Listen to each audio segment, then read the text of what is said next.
یہاں سے اب آخری گروپ شروع ہو رہا ہے. آخری منزل تو سورہ قاف سے شروع ہوئی تھی. چھٹا گروپ مکی اور مدنی صورتوں کا یہاں ختم ہو گیا. 7 صورتیں حسین ترین صورتیں قرآن کی. وہ پہلی 7 صورتیں تھیں: سورہ قاف، سورہ ذاریات، سورہ طور، سورہ نجم، سورہ قمر، سورہ رحمان، عروس القرآن، پھر سورہ واقعہ. پھر یہ 10 صورتیں آ گئیں: سورہ حدید، سورہ مجادلہ، سورہ حشر، سورہ ممتحنہ، سورہ صف، سورہ جمعہ، سورہ منافقون، سورہ تغابن، سورہ طلاق، سورہ تحریم. اب پھر یہ مکی قرآن مجید، یہ آخری گروپ ہے. اس میں بھی پہلی 6 صورتیں جو ہیں وہ 3 کے سب گروپس کی شکل میں ہیں. سورہ ملک بڑی، جیسے سورہ قاف وہاں تھی اسی مقام پر یہاں سورہ ملک ہے. بہت جامع اس کی تاثیر، اور یہ بہت حضور کو عزیز تھی. آپ کی یہ معمولات میں سے تھا، رات کو سوتے ہوئے آپ سورہ ملک پڑھا کرتے تھے، اور اس کی آپ نے تلقین کی ہے. بسم اللہ الرحمن الرحیم. تبارک الذی بیدہ الملک وہو علی کل شیء قدیر. بڑی بابرکت ہے وہ ہستی جس کے ہاتھ میں ہے بادشاہی، راج اس کا ہے. یہ ہے دین کا سیاسی پہلو. پوری کائنات پر اس کا راج چل رہا ہے. دنیا میں بغاوت ہے. کیوں ہے؟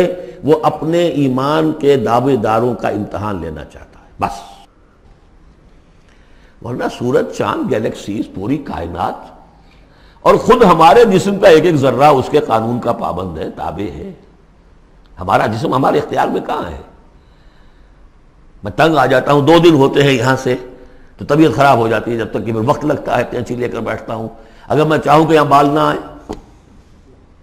میرا جسم ہے، میرا تو اختیار نہیں، وہ تو آئیں گے. تو ہمارا جسم بھی جہاں تک اس کی فزیولوجی کا تعلق ہے، اس کی اناٹومی کا تعلق ہے، یہ سارا اللہ کے قانون کے تابع، میرے تابع تو نہیں. میں چاہوں میرا دل ذرا رک جائے، جب چاہوں میں اس کو سٹارٹ کر دوں تو یہ تو نہیں ہوگا. جب بند ہوگا بند ہو جائے گا، میرے اختیار میں نہیں ہے. لیکن یہ کہ جو ہماری اختیاری زندگی ہے اس میں ہم نے طے کر لیا ہے کہ اللہ کی نہیں مانیں گے، اپنی مانیں گے، اپنی مانیں گے، اپنی بیویوں کی مانیں گے، اور جو بھی نظام ہے اس کے ساتھ وفاداری کریں گے، چاکری کریں گے، ان کی ملازمت کریں گے، ان کے رتھوں کے اندر ہم بیل بن کر جتیں گے تاکہ ہمیں عیش ملے، دنیا کے اندر ہمارے لیے مقامات ہوں، ہماری عیش. بس اللہ خیر صلی اللہ. تو یہ ہے اصل میں امتحان. ورنہ بادشاہی یہاں اب بھی اسی کی ہے. یہ صرف ہلدی کی گانٹھ ہے جسے لے کر ہم پنساری بن کر بیٹھ گئے. میری مرضی، میرا خیال، میرا نظریہ یہ ہے. اور ہمارے نزدیک جو ہے طریقتکم المثلی، ہمارے جو کلچر ہے، مثالی نظام جو ہم نے بنایا ہے، ہمیں اس کی حفاظت کرنی ہے. تبارک الذی بیدہ الملک وہو علی کل شیء قدیر. وہ ہر چیز پر قادر ہے. الذی خلق الموت والحیاۃ لیبلوکم ایکم احسن عملا. اب دیکھیے ہم نے حیات انسانی کا جو اب تک سمجھا ہے، جس کو کہ عمر نے، جو کہ بہت بڑا شاعر ہے، اس نے اپنی بیوی سے خطاب کر کے کہا ہے حیات ثم موت ثم بعث حدیث و خرافات یوم عمری. یہ کیا ہے؟ زندگی پھر موت پھر زندگی، یہ کیا؟ یہ سب حدیث و خرافات معاذ اللہ. ہم نے بھی دیکھا پہلے کنتم امواتا فاحیاکم ثم یمیتکم ثم یحییکم ثم الیہ ترجعون. یہ وقفے کیوں ڈالے گئے؟ یہ موت کا وقفہ کیوں ڈال کر زندگی کا ایک حصہ نکال دیا علیحدہ؟ 30 40 50 60 سال یہ دنیا کی زندگی، پھر موت کا وقفہ.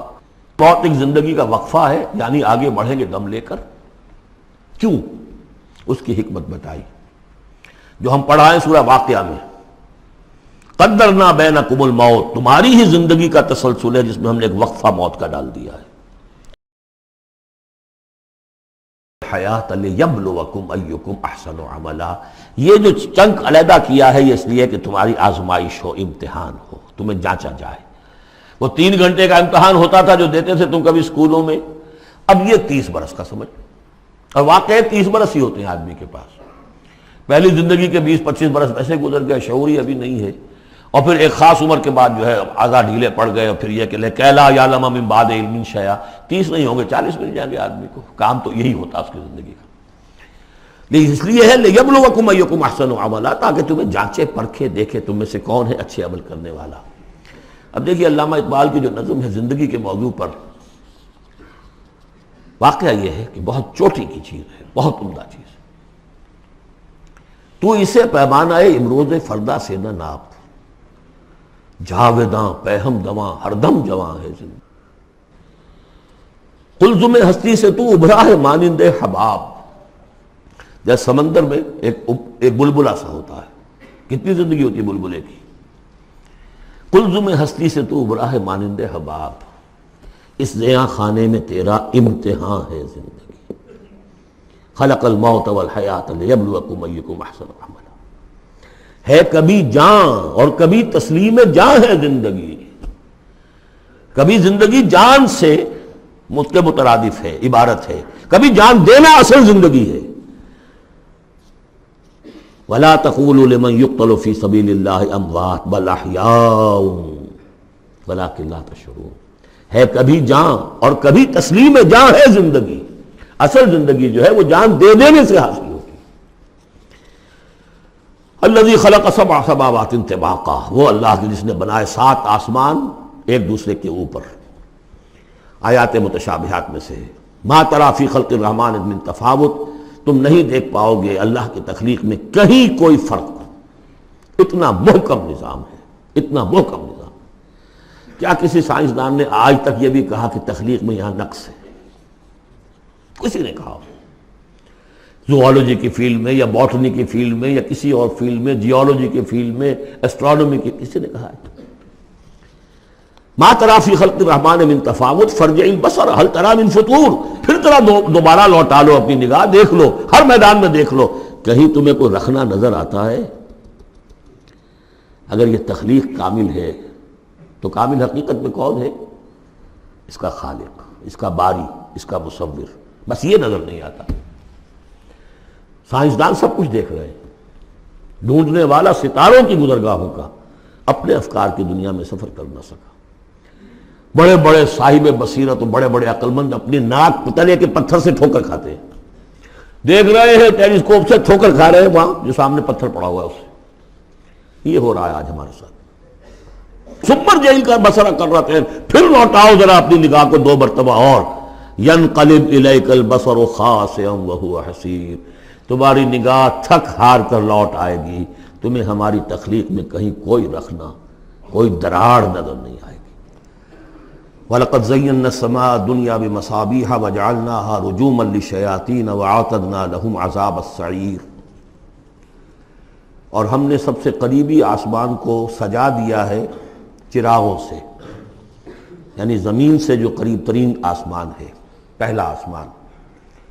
اور ان چراغوں کو ہم نے بنا دیا ہے رجومًا للشیاطین. شیاطین جن جو ہیں وہ جو کوشش کرتے ہیں اس سے باہر نکل کر، اور وہ چاہتے ہیں کہ کچھ خبریں جو ہیں وہ فرشتوں سے چرا کر لے آئیں، تو ان کو کھدیڑنے کے لیے، ان کو اوپر سنگ باری کے لیے ہم نے یہ میزائلز رکھے ہوئے ہیں.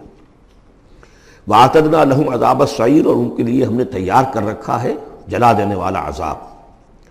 وَلِلَّذِينَ كَفَرُوا بِرَبِّهِمْ، اور جو لوگ اللہ کا، اپنے رب کا کفر کریں، چاہے وہ انسان ہو چاہے جنات ہوں، ان کے لیے ہے عذاب جہنم، جہنم کا عذاب. وَبِئْسَ الْمَصِيرُ، اور وہ بہت ہی برا ٹھکانہ ہے. اذا القوا فیہا سمعوا لہا شہیقا وہی تفور، جب وہ اس میں جھونکے جائیں گے تو سنیں گے کہ وہ دھاڑ رہی ہوگی، اچھل کود رہی ہوگی، اس کا جوش و خروش ہوگا.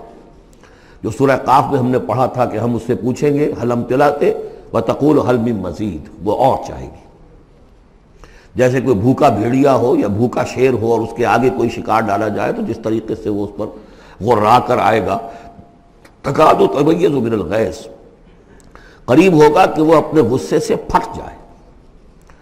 کلما القی فیہا فوج، جب کبھی بھی اس میں ایک فوج ڈالی جائے گی، یعنی یہ کہ ایک قوم کے بعد دوسری، دوسری کے بعد تیسری، وہ تو ہو رہا ہے. وہم یوزعون، ان کے درجہ بندی کی جائے گی، قوموں کا علیحدہ علیحدہ حساب ہوگا. سألہم خزنتہا، تو جو جہنم کے داروغہ ہے وہ ان سے کہیں گے الم یاتکم نذیر، کیا آپ کے پاس کوئی خبردار کرنے والے نہیں آیا؟ قالوا بلا، وہ کہیں گے آیا تھا، کیوں نہیں؟ قد جاءنا نذیر، ہمارے پاس خبردار کرنے والا آیا. فکذبنا، ہم نے انہیں جھٹلا دیا تھا. وقلنا ما نزل اللہ من شیء، اور ہم نے کہا کوئی شے نہیں اتاری اللہ نے، یہ تم خام خواہ کہہ رہے ہو کہ تم پر کوئی قرآن اترا ہے یا تورات اتری ہے. ان انتم الا فی ضلال کبیر، ہم نے اس سے بھی بڑھ کر کہا کہ تم تو خود کسی گمراہی میں ہو، کھلی گمراہی میں مبتلا ہو گئے ہو، تمہیں کوئی آسیب آ گیا ہے یا کچھ اور ہو گیا ہے. وقالوا لو كنا نسمع او نعقل، اور انہوں نے کہا یا وہ کہیں گے کہ اگر ہم سنتے اور سوچتے، غور کرتے، عقل سے کام لیتے، ما کنا فی اصحاب السعیر، تو ہم نہ ہوتے اس جہنم والوں میں سے۔ فاعترفوا بذنبہم، پس انہوں نے اپنے اصل گناہ کا اعتراف کر لیا۔ یہ بہت اہم مقام ہے۔ اصل گناہ کیا تھا کہ ہم نے ان کی بات سنی ہی نہیں، سنی تو انسنی کر دی، اس پر غور نہیں کیا۔ اس لیے کہ ہم یہ آج پڑھ چکے ہیں، ان السمع والبصر والفؤاد کل اولئک کان عنہ مسئولا۔ اللہ نے تمہیں یہ فیکلٹیز دی ہیں تو اس لیے کہ استعمال کرو۔ ہم نے بند کر کے رکھ چھوڑی ہے۔ ہماری ریت ہے، ہماری آباء و اجداد کی رسمیں ہیں، ہماری برادری کے یہ رواج ہیں، ہم اتنے عرصے سے ایک جماعت میں ہیں، اس جماعت کا یہ چلن ہے، جو بھی ہے، اس فرقے میں ہے، اس فرقے کا یہ معاملہ ہے۔ یہ ساری چیزیں جو ہے کہ نہ سوچنا، نہ غور کرنا، نہ سننا۔ فاعترفوا بذنبہم، اصل گناہ یہ ہے ان کا۔ فسحقا لاصحاب السعیر، تو اب دفع ہو جائیں یہ، دھتکارے جائیں یہ لوگ کہ جو جہنمی ہیں۔ اس کے برعکس ان الذین یخشون ربہم بالغیب، وہ لوگ کہ جو اپنے رب سے ڈرتے رہے غیب میں، لہم مغفرۃ واجر کبیر، ان کے لیے مغفرت بھی ہے اور بہت بڑا اجر بھی ہے۔ واسروا قولکم او اجہروا بہ، اور دیکھو چاہے تم اپنے قول کو چھپا کر بیان کرو یا بلند آوازی سے بیان کرو۔ انہ علیم بذات الصدور، وہ تو اس سے بھی واقف ہے جو تمہارے سینوں کے اندر مضمر ہے اور پنہا ہے۔ الا یعلم من خلق، بڑی اہم آیت ہے یہ وہ حصے ہیں قرآن کے یہ کہ جن کو اس طریقے سے ازبر ہونا چاہیے اگر بات کرنا چاہتے ہیں، آپ دین کی وہ خدمت کرنا چاہتے ہیں۔ کیا وہی نہ جانے گا جس نے پیدا کیا؟ ایک ایسی بات ہے کہ جس کا کوئی انکار کر ہی نہیں سکتا۔ گھڑی بنانے والے کو تو معلوم ہے میں نے اس میں کیا کیا پرزے رکھے ہوئے ہیں، مجھے نہیں معلوم، میں اس کا استعمال تو کر رہا ہوں، مجھے بتا دیا یہ بٹن دبا دیں یہ آن ہو جائے گا، لیکن یہ کہ جس نے بنایا ہے کیا اس سے چھپی ہوئی کوئی چیز ہے؟ الا یعلم من خلق وهو اللطیف الخبیر، اور وہ تو بہت باریک بین ہے، ہر شے کی خبر رکھتا ہے۔ هو الذی جعل لکم الارض ذلولا، اسی نے تمہارے لیے زمین کو بنا دیا ہے پست، تابع حکم، تمہارے قدموں میں بچھی ہوئی ہے غریب، جتنا چاہتے ہو اس کو تو رونتے ہو، پامال کرتے ہو۔ فامشوا فی مناکبہا، چلو پھرو اس کے کندھوں کے مابین، گویا کہ یہ بھی کوئی بہت بڑا ہاتھی ہو، اس کے کندھوں کے مابین اتنی جگہ ہے، چل پھر رہے ہیں۔ جیسے چیونٹی کسی ہاتھی کے کندھوں کے درمیان چل رہی ہو تو وہ تو سمجھتی ہوگی کہ فٹ بال کا میچ کھیلنے کی جگہ مجھے مل گئی ہے۔ تو یہی حال ہمارا ہے، ہم جسے بہت وسیع سمجھتے ہیں کیا وہ کچھ بھی نہیں۔ فامشوا فی مناکبہا وکلوا من رزقہ، اور اسی کے رزق میں سے کھاؤ پیو، اسی زمین میں سے تمہارا رزق بھی برآمد ہو جائے گا۔ وإلیہ النشور، یہ یاد رکھو کہ پھر اللہ ہی کی طرف اٹھ جانا ہے، یہ اٹھنا ہے۔ آمنتم من فی السماء ان یخسف بکم الارض فاذا ہی تمور، کیا تمہیں کوئی خوف نہیں رہا؟ بالکل تم نچنت ہو گئے ہو اس آسمان والے سے جو آسمان میں ہے کہ وہ کہیں تمہیں زمین میں خسف نہ کر دے، دھسا نہ دے، فاذا ہی تمور، جبکہ وہ لرزے، زلزلہ آئے، شق ہو جائے اور تم چلے جاؤ۔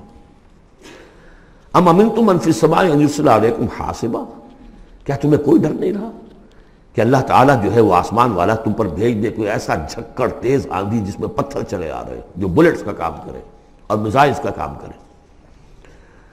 فَسَتَعْلَمُونَ كَيْفَ النَّذِيرُ، پھر تمہیں معلوم ہو جائے گا کہ میرا خبردار کرنا کیسا تھا، کیا اس کا نتیجہ تھا۔ وَلَقَدْ كَذَّبَ الَّذِينَ مِن قَبْلِهِمْ، اور یقیناً جو ان سے پہلے تھے انہوں نے بھی جھٹلایا تھا۔ فَكَيْفَ كَانَ النَّكِيرُ، تو کیسا ہوا میرا ان کو پکڑنا اور میرا عذاب۔ اَوَلَمْ يَرَوْا إِلَى الطَّيْرِ فَوْقَهُمْ، کیا یہ دیکھتے نہیں پرندوں کو جو ان کے اوپر ہیں؟ صَافَّاتٍ وَيَقْبِضْنَ، کبھی انہوں نے اپنے پر پھیلائے ہوتے ہیں، کبھی ان کو سکیڑ لیتے ہیں۔ مَا يُمْسِكُهُنَّ إِلَّا الرَّحْمَنُ، نہیں روکے ہوئے انہیں اس فضا کے اندر مگر رحمان۔ انہو بکل شیء بصیر، یقیناً وہ ہر چیز کو دیکھ رہا ہے۔ یعنی جو قانون طبیعی ہے جس کے تحت وہ چل رہا ہے وہ تو اللہ کا بنایا ہوا ہے۔ امن ھذا الذی ھو جند لکم ینصرکم من دون الرحمن، بھلا وہ کون ہے جو تمہارا لشکر بن جائے اور تمہاری مدد کرے رحمان کے مقابلے میں؟ ان الکافرون الا فی غرور، نہیں ہے یہ کافر مگر دھوکے میں آ گئے، بہکاوے میں آ گئے۔ امن ھذا الذی یرزقکم من امسک رزقا، پھر بھلا کون ہے وہ جو تمہیں رزق دے سکے اگر اللہ اپنے رزق کے خزانوں کو روک لے؟ بل لجوا فی عتو و نفور، نہیں یہ لوگ اپنی شرارت میں اور نفرت میں بہت آگے بڑھ گئے۔ افمن یمشی مکبا، یہ آیت بہت اہم ہے حکمت قرآن کے اعتبار سے، فلسفے کے اعتبار سے۔ افمن یمشی مکبا علی وجہہ اہدی امن یمشی سویا علی صراط مستقیم، دو انسانوں کا تصور کرو، ایک شخص وہ ہے کہ جو اوندھے منہ پیٹ کے بل گھسٹ رہا ہے، ایک وہ جو سیدھا کھڑا ہے، سیدھے راستے پر چل رہا ہے۔ کون ہوگا زیادہ ہدایت پر؟ اس میں نقشہ کھینچ دیا گیا ہے، جو لوگ حیوانی سطح پر زندگی بسر کر رہے ہیں صرف انسٹنکٹس کی وجہ سے زندہ ہے، پیٹ، معاشی جدوجہد اسی کے لیے زندہ ہے، گھسٹ رہے ہیں اسی میں، اس اوندھے پڑے ہوئے انسان کے مانند نہیں جنہیں آگے کا کچھ پتہ نہیں آگے کہاں جانا ہے، وہ تو ان کے انسٹنکٹس انہیں چلا رہے ہیں، بالکل اینیمل لیول کے اوپر زندگی گزار رہے ہیں، اوندھے منہ، انہیں کیا نظر آئے گا راستہ کون سا ہے، کدھر جانا ہے؟ ایک شخص کھڑا ہے سیدھا، اپنی منزل اس نے معین کر لی ہے۔ یہ بالکل وہی فلسفہ ہے جو سورہ حج میں آ چکا ہے۔ انسان حقیقت میں وہی انسان ہے جس نے اپنا کوئی آدرش، کوئی نصب العین، کوئی مقصد، کوئی آئیڈیل زندگی میں بغیر کسی نصب العین کی زندگی گزار رہا ہے۔ ہی از این اینیمل، اولئک کالانعام بل ھم اضل۔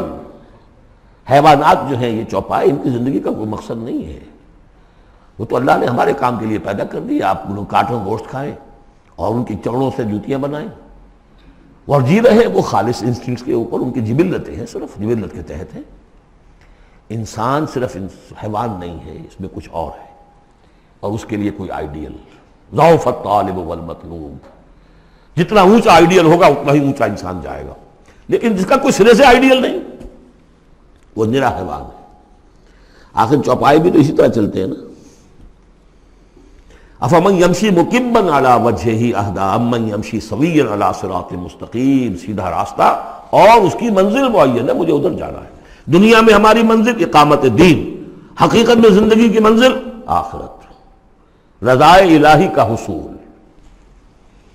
قل هو الذی انشأکم وجعل لکم السمع والابصار والافئدہ، کہہ دیجئے وہی ہے جس نے تمہیں انشاء، اٹھانا، تمہیں بنایا، بڑھایا، وجعل لکم السمع والابصار والافئدہ، تمہیں کان دیے، آنکھیں دی اور دل دیے یا عقل دی۔ عام طور پر قرآن میں سمع پہلے کیوں آتا ہے اور بصار بعد میں کیوں آتا ہے؟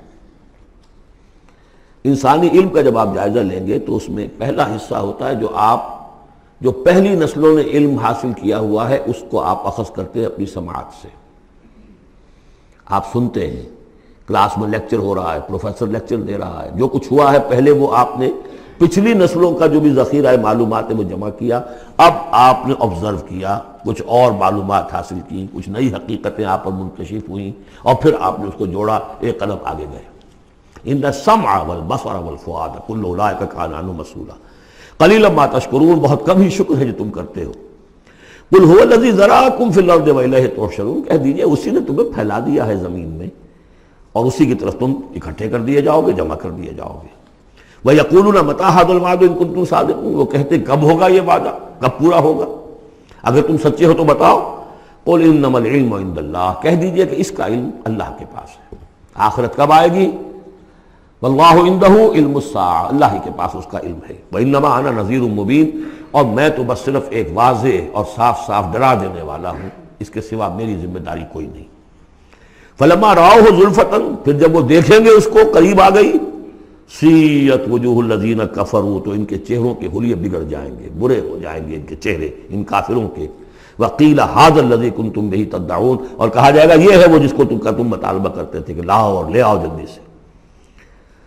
قل ارأیتم ان اہلکنی اللہ ومن معی او رحمنا فمن یجیر الکافرین من عذاب الیم، اے نبی ان سے کہیے دیکھو اگر مجھے میرا اللہ ہلاک کر دے، یا اور جو میرے ساتھ ہیں ان سب کو بھی ہلاک کر دے، یا اللہ تعالی ہم پر رحم فرمائے، سوال یہ ہے کہ تمہیں کون بچائے گا، کافروں کو کون بچائے گا عذاب علیم سے؟